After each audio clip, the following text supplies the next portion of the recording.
Under-19 ప్రపంచ cup ఫైనల్లో ఛాంపియన్గా అవతరించేందుకు భారత్ ఒక్క అడుగు దూరంలో ఉంది. ఆయుష్ మాత్రే సేన తుది పోరులో భాగంగా ఇంగ్లాండ్ను ఢీకొట్టబోతోంది. చివరిగా భారత జట్టు 2022లో అండర్-19 ప్రపంచ కప్ గెలిచింది. అప్పుడు కూడా ప్రత్యర్థి ఇంగ్లాండే కావడం విశేషం. ఇంగ్లాండ్ కూడా అజేయంగా ఫైనల్కు చేరింది. కెప్టెన్ థామస్ ర్యూ ఆ జట్టును ముందుండి నడిపిస్తున్నాడు. సెమీఫైనల్లో అద్భుత సెంచరీ చేశాడు. బెన్ మేయర్స్ భీకర ఫామ్ ఆ జట్టుకు ప్రధాన బలం.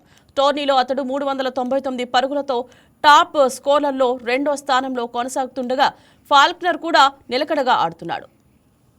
భారత్కు బ్యాటింగే ప్రధాన బలంగా ఉంది. ఓపెనర్ ఆరోన్ జార్జ్ సెమీఫైనల్లో సెంచరీ సాధించడం జట్టుకు ప్లస్గా మారింది. సూర్యవంశీ 10 ఓవర్ల పాటు క్రీజులో నిలిచాడంటే మ్యాచ్ భారత్ వైపు తిరిగినట్లే. టోర్నీలో భారీ ఇన్నింగ్స్ ఆడకపోయినా సెమీస్ సహా కొన్ని మ్యాచ్లలో విలువైన పరుగులే చేశాడు. మాత్రే కూడా ఫామ్లో ఉన్నాడు. బౌలర్లలో అంబరీష్, కనిష్కు రాణిస్తే భారత్ ఛాంపియన్గా అవతరించడం ఖాయం. అండర్-19 ప్రపంచ కప్లో భారత్కి ఇది 10వ ఫైనల్ కాగా ఇప్పటిదాకా 5 సార్లు టైటిల్ కైవసం చేసుకుంది. హాయ్ వ్యూయర్స్, ఈ వీడియో మీకు నచ్చినట్లయితే లైక్ కొట్టి షేర్ చేసి వైకే టీవీని సబ్స్క్రైబ్ చేసుకోండి.